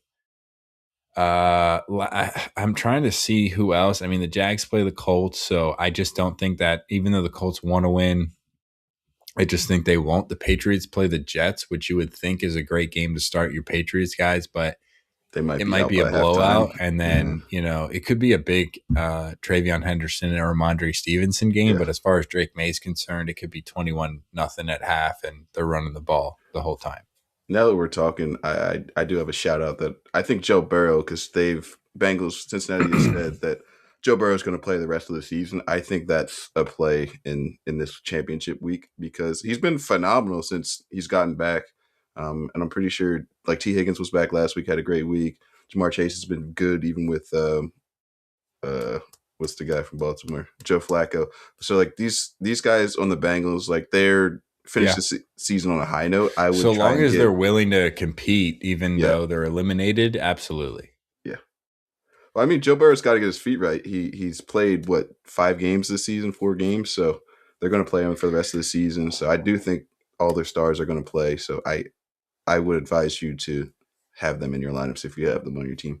Yeah. And we can move on from the NFL swiftly, but just one last quick game is the hometown hoops. I mean, the Eagles and Bills. I do think the Eagles should be competing for that 2 seed last year. That's exactly why. I mean, it's not why we got to the Super Bowl, but if you remember, the Commanders upset the Lions, and we took that home field advantage for the rest of the playoffs. And that was huge. As the 3 seed, absolutely. You need the 1 and the 2 to lose, which is very, very, very unlikely. So I know Hurts has had some injury and the O-line is banged up, but if you're healthy, like not coming back from injury, even though we clinched the playoffs, I think it's worth starting. So that Eagles game, and the Bills have something to play for too. So that game could be competitive. We could score. It's in Buffalo. I think the Eagles are slightly the stronger team, but with Buffalo at home, I think it could end up being a 45+ point game. So we'll see what ends up happening, but the fantasy players in those games could be effective as well. Yeah, that definitely has fantasy implications. It's also just one of the games you circled on the calendar at the beginning of the year. I almost wish it was earlier in the year. Yeah. Because they both know they're in. So, I mean, everything I said could be incorrect if the Eagles they're still fighting. Like you said, there's positions to be gained or lost if you lose. Totally. And sitting at home in air condition or in heat, I believe that. But if you have players who are hurt and you're in the playoffs and you don't care about a 5 or a 6 seed or a 2 or a 3, I don't know. Maybe you just don't. I don't have all the numbers, but I just know for me, at least a 2 to a 3 matters. 5 to a 6, maybe not, but 2 to a 3 is a big difference. Right. Or 3 to a 2, I should say. I don't know. It's a game that I'm going to enjoy because those teams are phenomenal. The fan bases are great. It'll be a fun one. Yeah. Sorry, I know we said we're wrapping up NFL really quick, though. Philip Rivers came out of retirement. I know we don't need to dwell on that. I think Abe mentioned it quickly. Yeah. It's pretty cool. Shout out young Phil or old Phil, I should say. He has a son who is older than his current backup right now, Riley Leonard. He's a grandfather who's playing in the NFL. Don't know the last time that has happened, if ever. Yeah. But anyway, pretty cool. He's slinging that thing. He lost, but it was a fun game to watch, and he's doing his thing. And then DK Metcalf punched a fan. Honestly, $45 million voided in his contract. So that's tough, but definitely not worth the missed punch. If you're going to lose $45 million, you better hit that guy. That's something to show for it, brother. It was a bit of a whiff. I don't know if you got a good look at it, Dave, but it was not worth $45 million. He pulled him down, and then he just To be clear, he's not getting fined $45 million. He just must have had in his contract somewhere, you have opportunity for all this money if you get this many catches and this many yards. But once you get suspended, this is all done. So yeah, and he's also getting fined the game check, which it was like $500,000, I think. So that's not great for him. Not great for his pockets. No, just a moment of stupidity that cost him millions. Correct. All right, Ave. Something that we were not able to cover because we did not have an episode, obviously. Yeah, I think you're geared out The for this one. Formula One 2025 season has come to an end in Yes, Abu sir. Dhabi. Yes, sir. We have cursed the great one. The I don't great know if one. we should be honored, if we should feel bad or what, but we It's started this something. podcast about a year and a half ago in the summer of 2024. If you remember, the Olympics were about to start and the Mhm. World Cup or the Euros, I forget which one. And Verstappen did not win a race for the rest of that year. This year, maybe he won one or two. This year, he had a super slow start, and we almost felt bad. We felt like it was our fault. He was down over 100 points at one Over point, if I'm 100 not points. mistaken. Yes, you're I'm not sure mistaken. exactly where that lands on the leaderboard for all-time comebacks, but he had an incredible one. I was able to watch it in Austin, and he just continued to win throughout the second half of the year, and he came up just short. Honestly, Oscar Piastri from McLaren was the driver who was ahead all year. He didn't win either, actually. Lando Norris ended up coming out and winning this year's Grand Prix Drivers' Cup. McLaren coming in first in the Constructors' Cup with Piastri at number 2 or 3? 3, I guess, right? Or 2? Piastri came in third, Third, for the Drivers' Championship. But yeah, Verstappen, it was an honor to watch him make that comeback. He even came in first place in the last race, doing all he could, but he needed Norris to come in fourth place or worse. Norris did podium. He came in third, if I'm not mistaken. And that was enough points to keep him ahead of Verstappen by 4 or 6 or so for the whole year. And congratulations to Lando Norris. I do think he's a great guy. I am happy to see him win. I've never rooted for Verstappen, Ave, but in this moment, I was just like, come on. I got to see it happen. This is a movie. Yeah. So he is a weirdo. He does give bad interviews. I wish he cared a little bit more. But I just can't. I mean, it's been something. It's why we have this podcast. I love greatness, and watching greatness in the sports is incredible. And what Max Verstappen did this year was incredible. What he's done the last technically 4 or 5 came years. up short, but he couldn't have done more. So what's your take on it? I'm happy to see Norris win. Would have loved to see Verstappen pull this off, though. Honestly, I was a Max hater because of how his first championship transpired, but he silenced the doubters. He is the best driver on the grid currently. Sure. When he was down 100 plus points midway through the season, I was like, there's no way. But then he starts winning. He wins one race, and then he's like, you know what? I'll go for another one. And he just kept on doing that, kept on getting points even if he wasn't winning. So I was like, this is legitimately a movie. Like, he's going to do the thing. And he almost did. So he really did. You mentioned like you didn't know how close it was. He lost the Drivers' Championship by 2 points. Oh, by 2 points. Yeah. It's insane how small the margins are. The fact that he ended up beating Piastri by 11 points total is incredible. Yeah. An unbelievable season. This will go down in the books as honestly one of the more intriguing seasons. The last 3 years, it's been Max, and he's been dominating. But this season, what's so funny too is that I don't think did Red Bull come in second in the Constructors' Cup. I don't even think they did. I want to say no because I think it might have been Mercedes or even Ferrari. I want to say Mercedes. I think it was like Mercedes. Russell had a good year. Ferrari. And I think so too. Red Bull came in third. Red Bull had to come in third. Maybe. Because Max got so many points. Yeah. But it's incredible how poor his teammates were, because you got to think about it too. They didn't help him. Like McLaren is driving together sometimes because they're always in front. Yeah. Although they're competing against each other, they'd rather their teammate win than someone else. Yuki Tsunoda is not helping Verstappen ever. Yeah. Never did the whole season. Yeah, congratulations to Lando Norris. You absolutely deserved it. I know you're a big listener, so congratulations to the cap. Dude, everybody was so happy for this guy too. Even Max was. Yeah, they're like really good friends, but Max was so happy for him. Lewis was happy for him. You saw it on all the drivers across the grid. They all came out to him. I don't know if you saw the post-game interviews from Max and Norris, but like I called my dad about it. I was like, that was awesome. So they're taking their last lap, and Verstappen just was like, unbelievable team effort. Great job. We did all we could. Be proud of yourselves. And that's just not Max Verstappen-esque. I mean, Right. he's very robotic, we lost, we're not good enough, we'll be better. But honestly, it was nice to see him be human for a second. And just like even be proud of himself. Like it's almost like he wins and then moves on. He had a pretty intense childhood, and it's, so it's good, whatever, just see him be human. And then in the same vein, even more intensely, Lando Norris, his interview was emotional, and he's crying while taking the last lap, or not obviously not the last lap, but he couldn't even take his helmet off because he was crying. Yeah, people to take the photos or videos. Yeah, he was literally just crying with his helmet on for the longest time. Yeah, it was great, and he was just so quick to show his humility and thank his parents and thank his coaches and thank the McLaren team. It was really nice to see. So obviously, congrats to Lando Norris. But damn, Verstappen, that was pretty cool.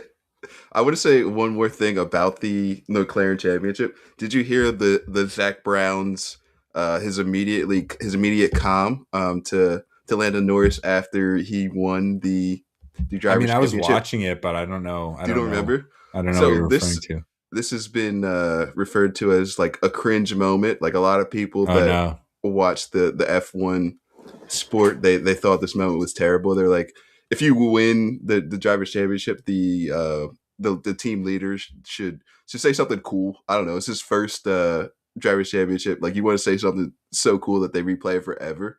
But what Zach Brown did, he hopped on the mic and was like, "Is this the world champion hotline or something to that sense?" And people were like, "This is so cringe. It's the worst thing you could have said." Dang, that sounds like Pierre.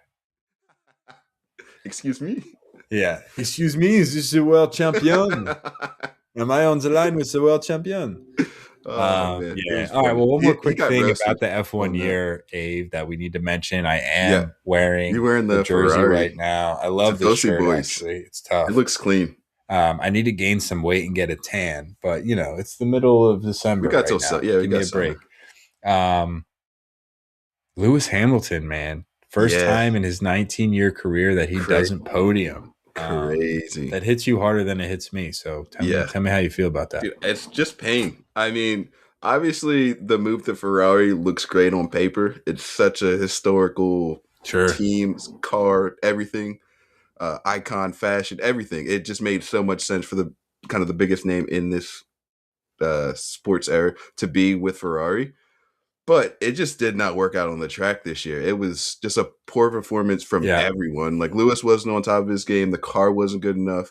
It was just bad. And it's just painful. I mean, like you said, 18 times he's been in this is his 19th year. 18 times he's finished on the podium at least once. This year is the first time ever.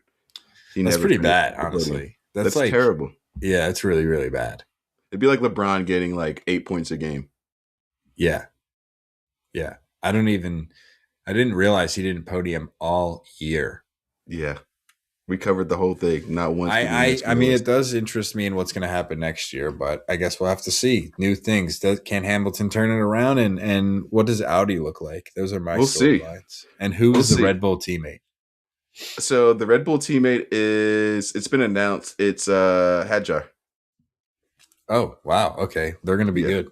Yeah, hopefully. I mean, hopefully the car is right. I mean, Max Verstappen can drive anything, but his teammate, like, they need to make the car right so he can fight for Max Verstappen, pretty much. Like, the car has to be drivable for the teammate, is what I'm True. But Hadjar is a good driver, better than Tsunoda. Tsunoda's good, so Liam Stroll is good too. They should get the They should get Carlos Sainz. Bierman. But Carlos Sainz got paid a lot of money from... or bring Ricardo back. But it's going to be interesting next year. Next year is going to be interesting. There's so many new rules coming in. I think the cars are getting a little bit smaller, so overtaking might be a little bit easier. That's right. There's no DRS next year. They have some new system that they're putting in. And then... There'll be something that does the same thing, though. Yeah, exactly. But it'll have a new name, new function. And there's one more thing. Oh, about the cars. There's going to be 22 cars on the grid next year, so that'll cause chaos in itself. There's 2 more cars on the grid, so it'll be a fun one. I mean, this year was great. Obviously, it went down to the wire, which you love to see in any sport. But I think next year is going to top it. be honest with you. Yeah, I mean, I'm rooting for Audi next year, so I'm just gonna kind of like my Oklahoma choice 8 years ago or 10 years ago. I'm just rolling with it, and we'll see how it goes. I'm with you because that Audi team is Porsche, I believe, as well. So, or Oh, Porsche, if beast. you will. So I will. I'll be right there with you. I don't even Awesome. care. Like you said, I don't care who's driving. Just the car. Yeah, I think it's Love going to it. be Hulkenberg year one, but I'm down for that. Isn't He was I know awesome. Botas is definitely in the mix as well. Oh, well, I'd be happy if that was the team. That's a great team. All right, I'm going to transition, Ave, back to football quick, and then we'll hop into the NBA. But college football playoffs, we can run through this quick. The big games are coming soon, but what has transpired so far have been a couple of blowouts and then a couple of tight games. The blowouts, Ole Miss, Tulane, and Oregon, James Madison. Now, Abe, this lends me to ask you, of course, how do we feel about non-major teams making the college football playoffs? Now, obviously, they've won their conference. My answer. Yeah, you want to see the best of the best? I want to see the best of the best, but this honestly hurts my heart this year because I had some like my heart was in it, or I had a team, finished 13th in the college football rankings, which would be UT. So these non-power, or what is it, other whatever conferences teams, obviously they win their championship. I mean, they do deserve their spot, but but JMU was like 24th. I know, but if these games continue to be blowouts, there's no way that they should continue to make the playoffs.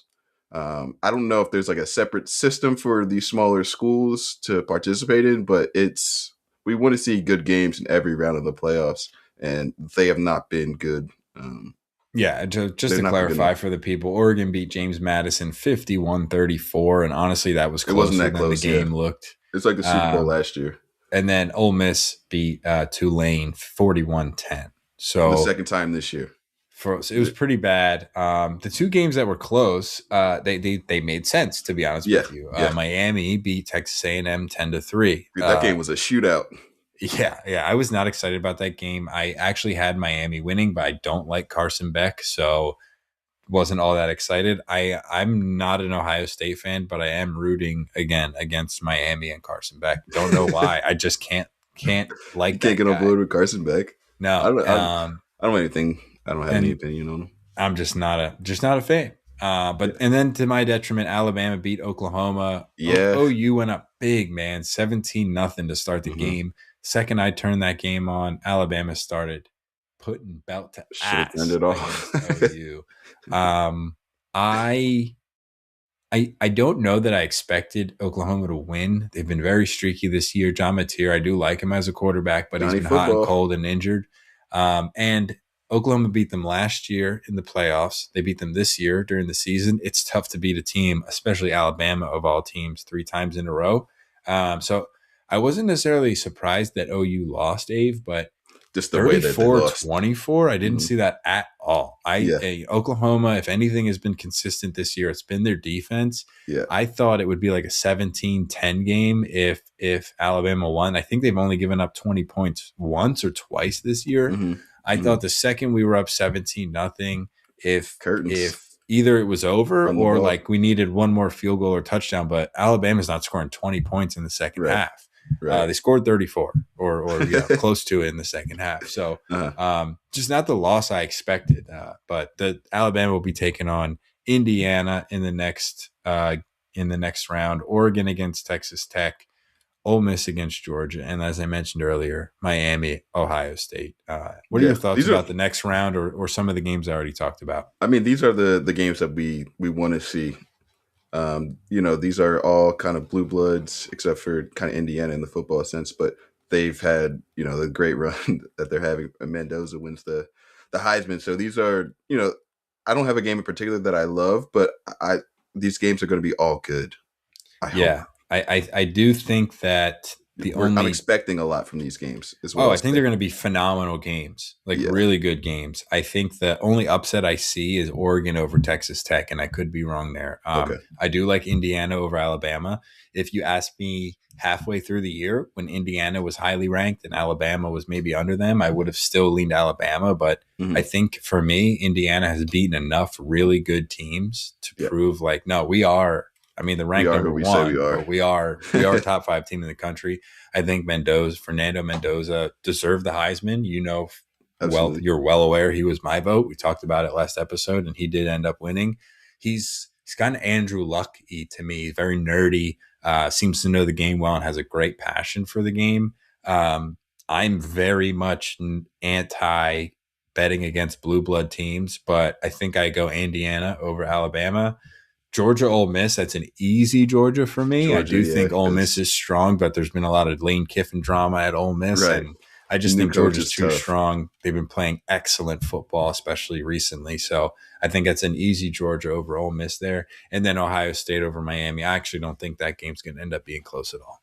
Yeah, I think Ohio State wants to get back to winning form as well. So they got something to prove now. Yeah.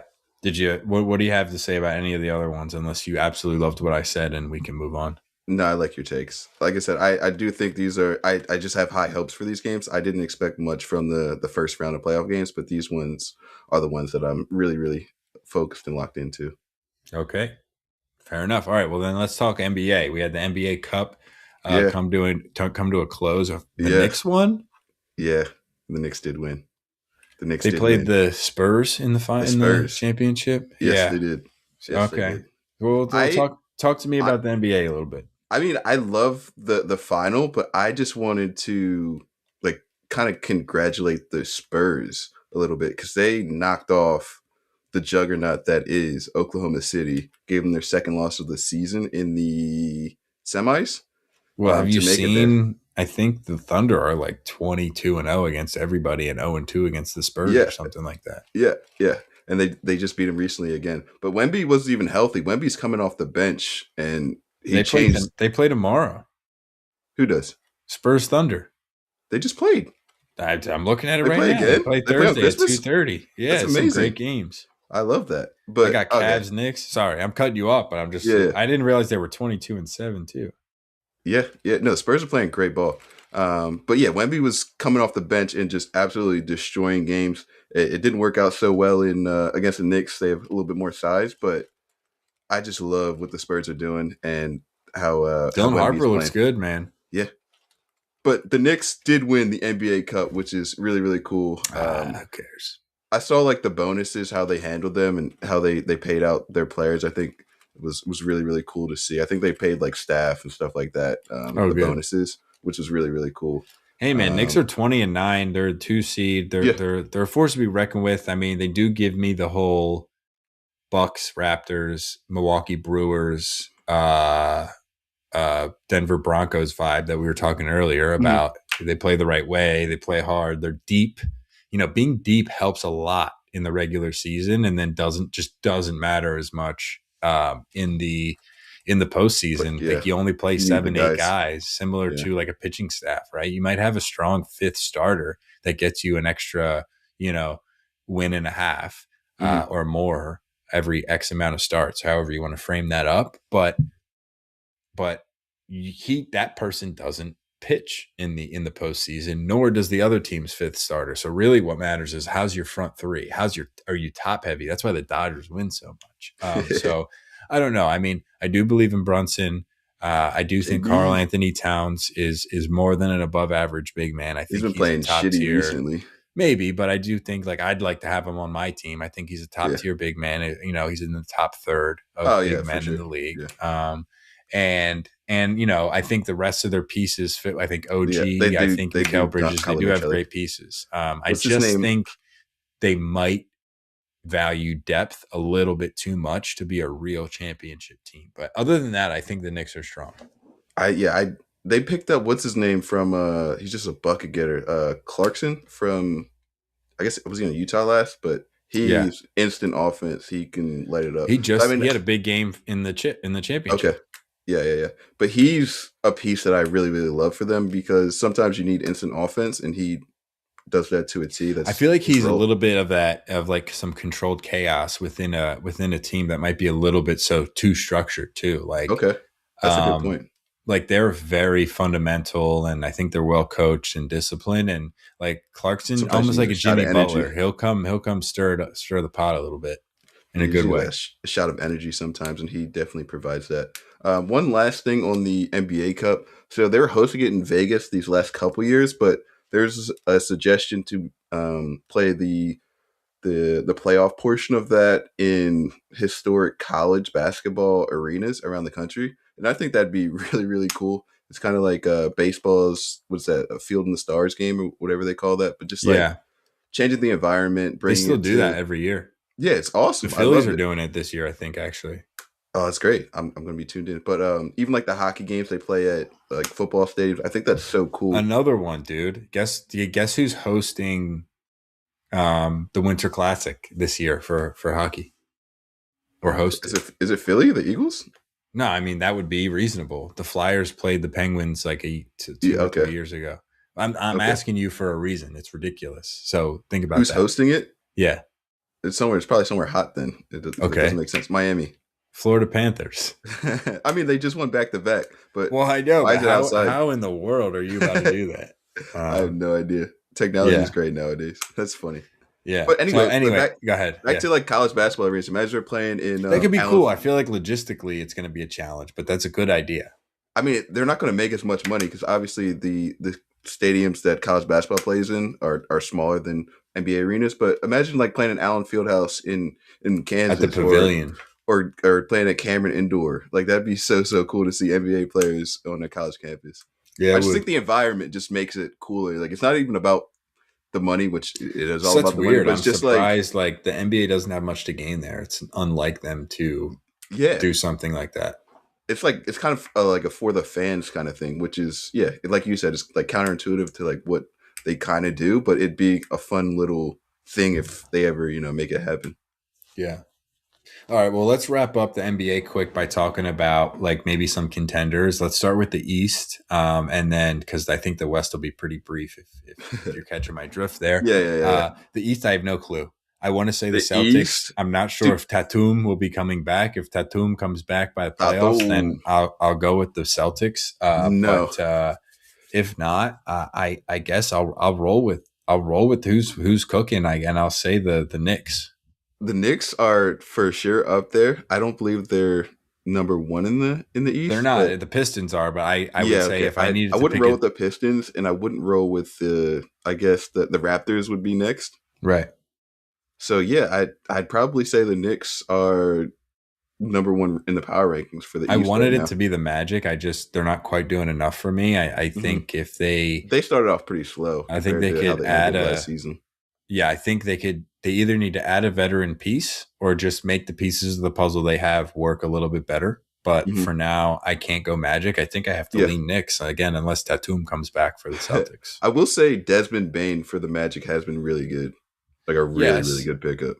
But is he? They are not doing enough. I don't think PB and Jerry Wagner are enough for Desmond Bane to be the guy. Right. Yeah. Like Jerry if Desmond on the Magic.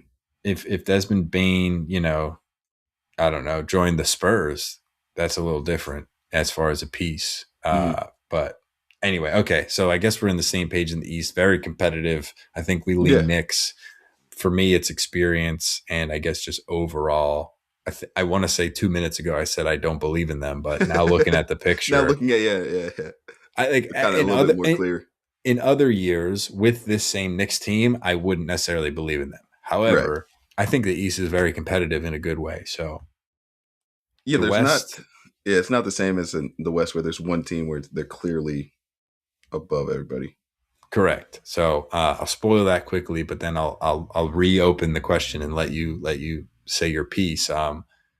Clearly, that team is the Oklahoma City Thunder. They're 26-4, and honestly, they're 7-3 in their last 10. So at one point they were even better than what 26-4 looks like at some point.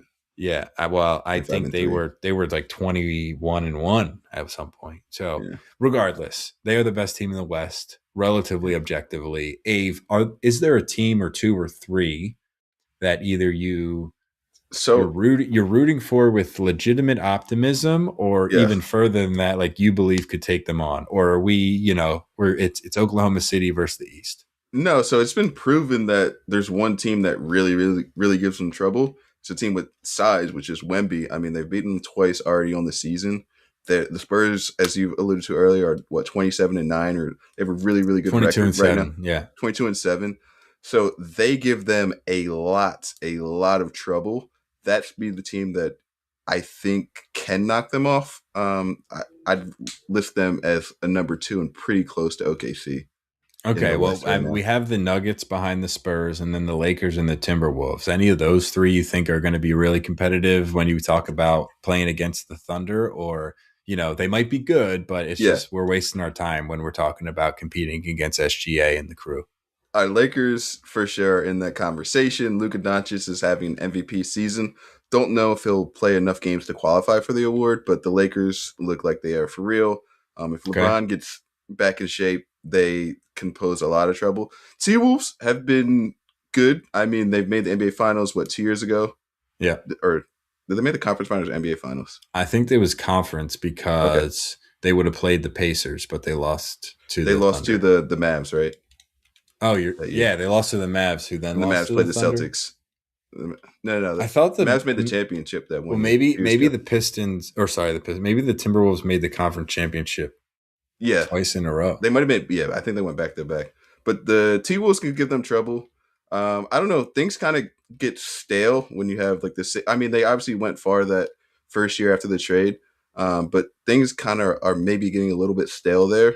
True. But they could Nas cause Reed them isn't trouble. quite Nas Reed anymore. Not that he's worse, but it's just not working the same. We can now coach against. We know what the Timberwolves are with Nas Reed. We can coach stop that. It's Anthony Edwards. He's one of the most dynamic players Love in him. the NBA. Love him. He can go off at any given time. So I mean, obviously there's trouble there, but I think the Lakers pose more of a threat. You see what Anthony Edwards said about his coach getting thrown out? No, I haven't seen this. Oh, dude. So who do you know their coach's name? I don't offhand. Mm-mm. So their coach was yapping big time, dropping F-bombs. It gets tossed. And they asked what Anthony Edwards thought about it. He was like, that shit was tough. I fuck with that. He's like, I mean, it sucked. It sucked that he got thrown out. We got to keep our temper. I understand that, but I fuck with that. It's cool to see him back us up. I'm like, I fucking love this guy. This dude's amazing. Dude, he is must-see TV. Anthony Edwards is the man. We got to get him on a reality show. Yeah, I was thinking the same thing. Just follow him around with the camera. Oh, that's instant. Yeah. I bat first, second, third, fourth. Put me anywhere. Straight cleanup. Yeah. You know why I bat fourth?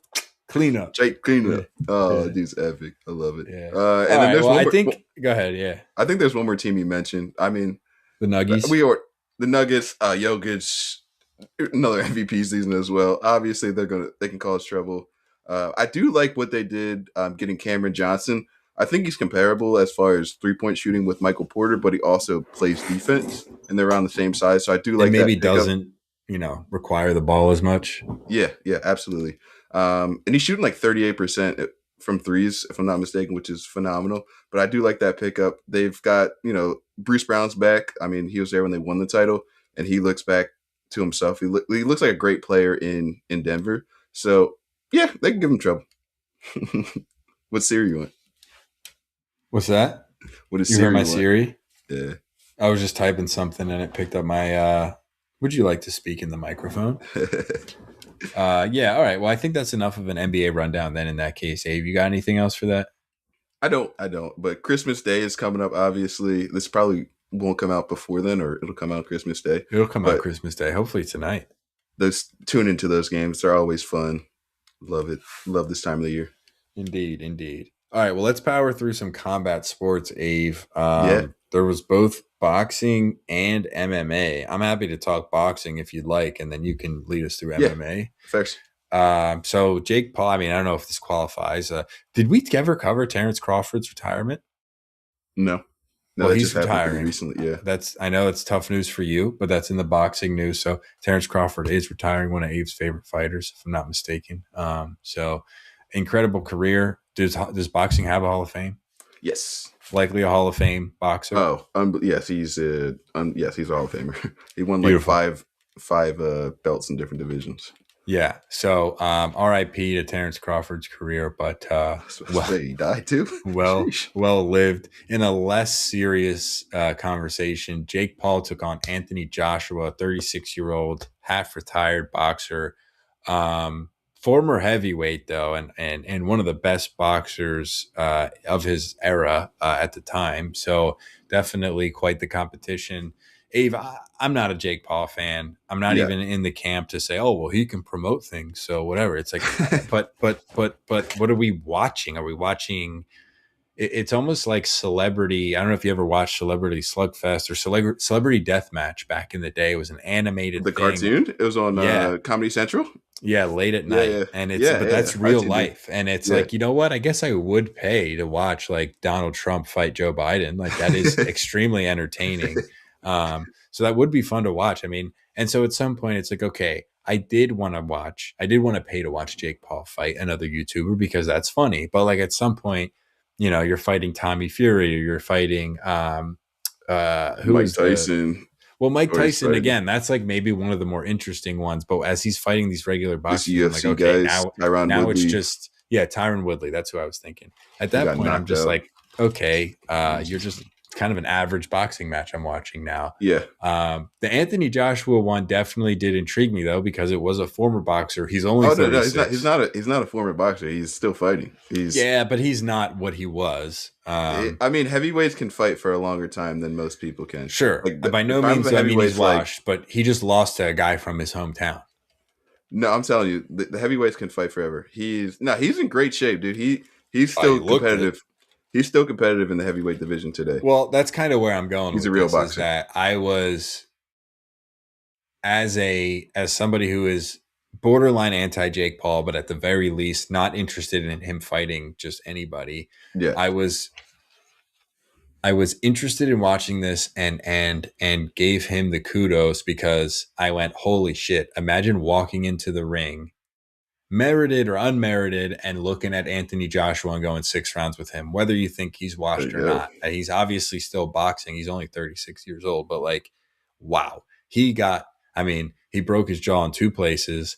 Yeah. Anthony Joshua ends up KOing him, but it was still like Jake falls to the ground and he looks at the crowd. He goes, holy shit. I don't know if you saw it, but he went, I just seen the highlights. Yeah. And then he was like, well, that's it. Like he didn't like, it wasn't close eyes KO, but he was like, I'm not fighting that guy. He's like, I've never felt that before in my life. That dude, so Josh was 6'6", 230, I think, into this fight. I think more. Like, there's no limit for heavyweight boxing. So I think Joshua came in a little bit lighter than he normally would for a fight, but he's Paul's still like a massive man. Yeah. And he's not that originally. He's probably like 185 before bulking up. Yeah. So anyway, the point is, I'm tired of saying hats off to Jake Paul just for doing something that was, competitive, but this is probably the coolest one as far as, Tommy Fury was legit too, although Tommy's not a very good boxer, but when you're fighting 60-year-old Mike Tyson or 45-year-old retired NBA players, I get the entertainment factor, but eventually you stop, like the pay-per-view runs out. Mm-hmm. Now he's trained for 5-6 years and he's fighting Anthony Joshua, who is maybe out of his prime, but definitely not out of his boxing career. He loses, but again, dude, I'm not stepping into the ring tomorrow and going 6 rounds with Anthony Joshua. And I like to think I'm pretty athletic and strong, but that's like at some point you got to go, damn, all right, that's objectively impressive. You don't think so? I'm not dude, I don't know. I think it's a little scripted. I think if Joshua was really trying to kill for him, like if he really sent for him, I think he knocks him out in the first round. Okay, well, that changes everything, right? Yeah. Like if you think there's a script to it, and it's like, okay, I do. I'm not going to let Jake Paul beat me, but there's if we need to go 4 or 5 rounds, then we can go 4 or 5 rounds. I think that's what happened. I didn't get a good watch of the whole thing, but I will say, just watching the end, the KO seemed like Joshua was sparring. Yeah, I feel like he went more on that. Well, even just the setup, he went like 2 quick low jabs, and then just went wham, like nothing crazy, nothing tricky. Yeah. It does make me, sit back now and think, well, he probably could have landed that 3 rounds ago.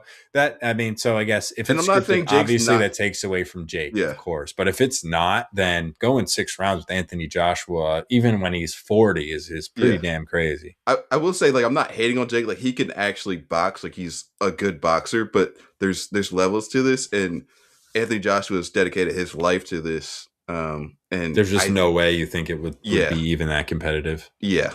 Yeah. Yeah. I mean, I don't disagree. This guy but stood in the face weird.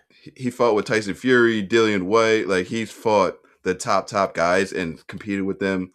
He's knocked out top guys. Like, he's a real killer in there. Like, if he's fighting Jake Paul, I mean, I'm not saying Jake Paul is not a good boxer, but there's just levels.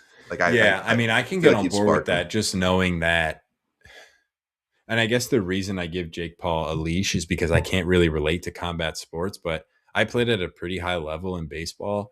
And when I got to about as good as I could get to, which was, technically professional, but not affiliated with any major league teams, I played against a couple of guys who were AA and AAA formerly. And then now we're in the same, pro league that I was playing in, and they were better. They were pretty clearly better.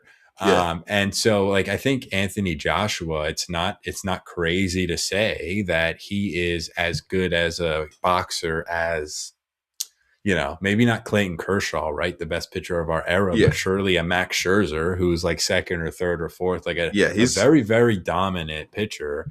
And he's a top 5 guy. He's fought in all the top guys. Sure, exactly. And so with that in mind, there's just no way. And baseball is different, but there's no way somebody's picking up a bat at 23 years old or 21 years old, and by the time they're 27 are even in the box competing against Scherzer. He would embarrass that person. Now, again, hitting a baseball is a little bit different, but let's just say even me, who played baseball my whole life. If I picked up a bat, 5 years ago, like Jake Paul picked up boxing, I mean, maybe I'm getting a foul ball here and there, but I'm not legitimately competing against Max Scherzer. So, I mean, to your point, I mean, it's tough to say whether it's scripted or not. But as far as other sports are concerned, like LeBron, for example, right now is maybe where Anthony Joshua is. Like, they're obviously competitive, even though they're not in their prime. There's just no way that you, for example, a basketball player with 5 years of training, could compete against LeBron one-on-one. No. And it's also like, that's a good example because of size. Like, these are two different sized humans as well. Even though Jake Paul, I guess, is like 220 now, whatever it is. Like, Anthony Joshua is walking around like he's been this for a while. There's just like, there's physical advantages. There's also muscle memory. Everything comes into play. Like, they're just two different beings. And Anthony Joshua, like I said, he knocks him out in the first round Okay, well, you heard it here first, people. Abe thinks the fight was scripted. But yeah, I'll just leave it at that. All right, well, talk us through the rest of your combat sports. There was one more last numbered UFC fight, which was UFC 323. And it was a great event. I mean, they had multiple title fights, and we have new champs in 2 different divisions. So the flyweight championship was on the line, and also the bantamweight championship. So the flyweight was cool because I saw Peter Yan. I believe he was a former champion. And then the way he lost the belt, or, fought for the belt and didn't win, was against Aljamain Sterling. And he had an illegal knee, which disqualified him from that fight where he was clearly winning. Aljo, said he couldn't fight. It was an illegal strike, so the fight was nullified. Then they fought again, and Aljo had a different game plan, and he just kind of beat Peter Yan, lost his belt, and then he gets puts back in the pecking order, so he's got to fight his way to a championship. And he lost like 1 or 2 more fights after that, but then he climbed back and started winning again, started moving up in the rankings, and then he got his shot again, and then he won, which is awesome. And the way he did it, and the person he fought was Merab Divish, a lot of letters, from Georgia. But yeah, it was called Merab. But he was like defying the odds. He was just like beating everybody because his cardio was so good. He was just outlasting dudes. Pause. But he decided that he wanted to fight against Petr Yan as a striker. And Petr Yan is probably the best boxer in the UFC. I mean, there's an argument that you have Holloway or Topuria. Holloway, yeah. But Petr Yan can strike his ass off. Well, Topuria hits hard. I don't know if he's the best boxer, but yeah. But I mean, even if you hit hard, you still got to land. You got to be accurate. You got to do things. That's what I'm saying. I think Holloway's a better boxer than Topuria, but Topuria lands harder.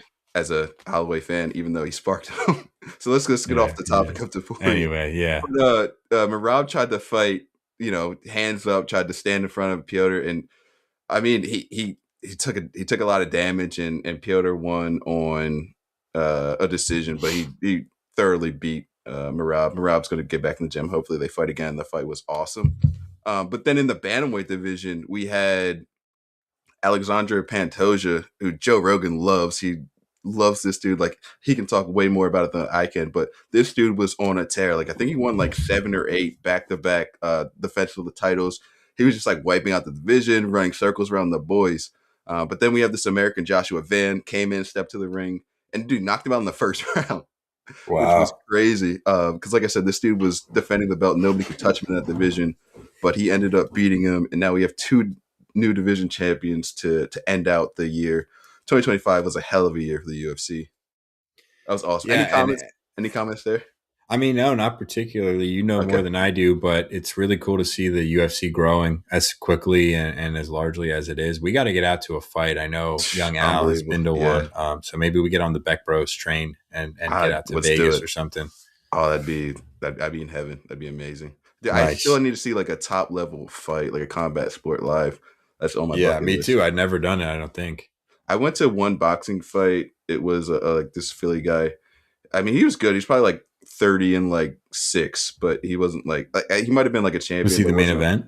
Yeah, he wasn't like a big draw, but it was cool. It was at Temple. It was a good fight. Ferdinand went to Mayweather McGregor.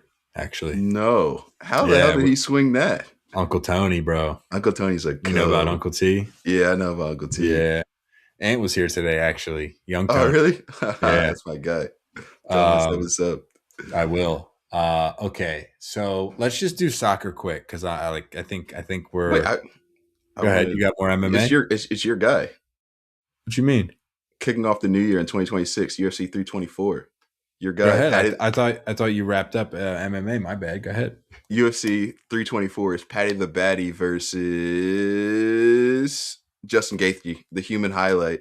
Wow, that's going to be electric. For the interim lightweight title. Yeah. So I could not. Holy cow. I could not skip over or gloss over that. No, you cannot. That's must-watch TV. When is that? It's in January. I don't know the exact date, but it's kicking off the Paramount Plus deal. It's the first big fight. Who do you have? Holy cow. I got Gaethje. That's crazy. I got Gaethje too. Unless he's washed. He got beamed by Holloway. Yeah. Has he fought the boxing since? Is still there. I think so. I think he knocked somebody out. Damn, dude. Also, he just loves that shit. Patty. I love Gaethje. You're right. Gaethje loves to get banged on. So that's fine. He loves it, dude. So I feel like he can take the pause. He could take that. Just because it's virtual doesn't mean you can start saying the crazy shit, Abe. But yeah, Gaethje can't take that. Hey, yo. It's going to be a banger. It's going to be so much fun. That's one of the more excited I'm going to be. It's in Vegas? Yeah, that card is unbelievable as well. There's a few other fights on it that are sick. Oh, he put out all the stops for this first fight on Paramount Plus. Oh, that's awesome. Electric. All right. Is that all good for the MMA? That's it. Okay, soccer. I think is Arsenal 1 or is Man City 1? Arsenal is 1.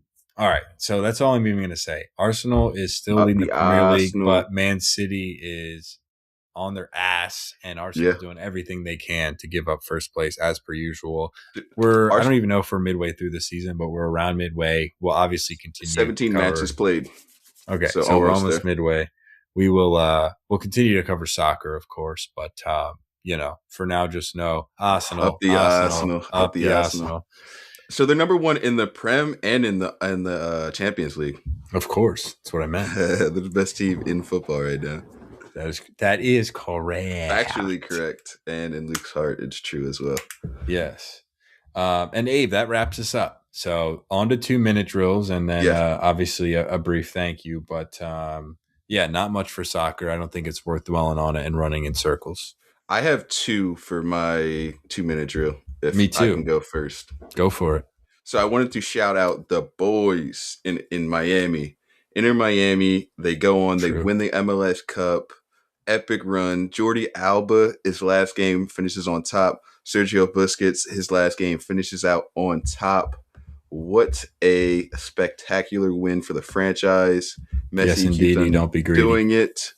I think they won like 3-0 in the championship, and Against Miami. Mueller. Yeah, against the Vancouver Whitecaps, against Mueller's team, which is cool. This is Mueller's first year in the MLS, and he took his team to the finals, but they lost to Inter Miami. And then my next, actually, no, I just got one. I'll just go for my one. That's Isn't it? that cool? I mean, it's kind of cool. All right, I'll go for it. Did you see the headwear that Caleb Williams and DJ Moore wore? The foam Under their cheese heads? helmets? No. It was after the game because they beat the No. Packs. They wore these foam cheese heads, which were really, really cool. But the company that sells those hats, they used to make the foam cheese hats for the Green Bay Packers. No, sorry, they didn't used to make them for the Green Bay Packers. They used to make them, but then the Green Bay Packers sent them a cease and desist, so they had to stop making them. But then they created the same style of hats, but they made it a cheese grater, and now they're sporting them, and it's just like cool. It's just like petty. It's just like a rivalry thing. Good. It's pretty cool. Good stuff. I mean, Bears Packers is a good rivalry. We haven't been able to experience it our whole lifetime, but it's a good rivalry. But they're going viral now. They're selling so many now, which is fun. I love when a small company or something, get some buzz. It's kind of like our dog heads after the Super Bowl. Yeah. Hungry dogs run faster and all that. Yeah. All right. Well, here goes my 2 minutes real quick. First, the Jets have no interceptions this year, Ave. And if they don't have an interception next week on defense or the week after, they will be the first team ever to go a full season without recording an interception. So look out for that. I got the whole.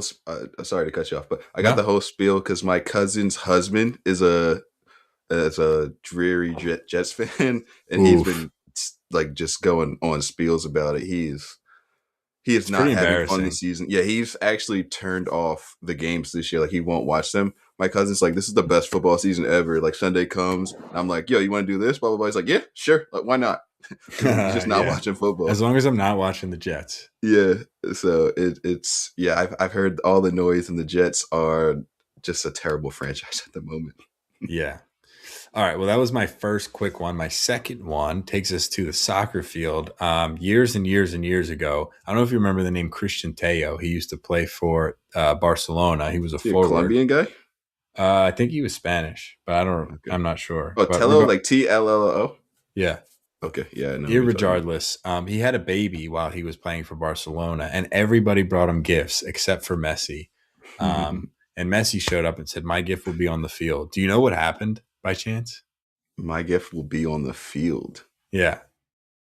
No, Messi ends up giving this guy 3 assists in the game. He scores a hat trick, his only hat trick of his career, and Messi gives him the game ball and signs it and says, "Here's my gift." How crazy! Is this guy Nostradamus? What the hell? That's unreal. He really is the king of football, man. Is this Inter Miami? Is this recent, or is this? No, that was Barcelona years ago. Barca. Wow, that's amazing. Yeah, like prime Barcelona when they were like yellow and red pinstripes, or like yellow and really dark orange. Our Airways on the front. Yeah. Anyway, that's what I had. That's sick. Cool. So, all right, ladies and gentlemen, there was episode 52, episode 1 virtually. Give us comments on how it was. Hopefully the audio was good. Hopefully the video was good. We have some editing to do. Background, red, green, trying to do Christmas. It'll be our own thing. Sometimes we'll try to get back together. Honestly, we'll see what ends up happening. We'll see if Mike makes his way back. If he stops being such a boomer and can figure out how to download stuff. Technology. For now, please like, comment, subscribe, YouTube, Spotify, Twitter, all the things, X, Instagram. Yes, tell your friends, tell your family. We're going to quit our 9-to-5s, whether you like it or not. So please help. And thank you, as always, for sharing the bants with us. See ya.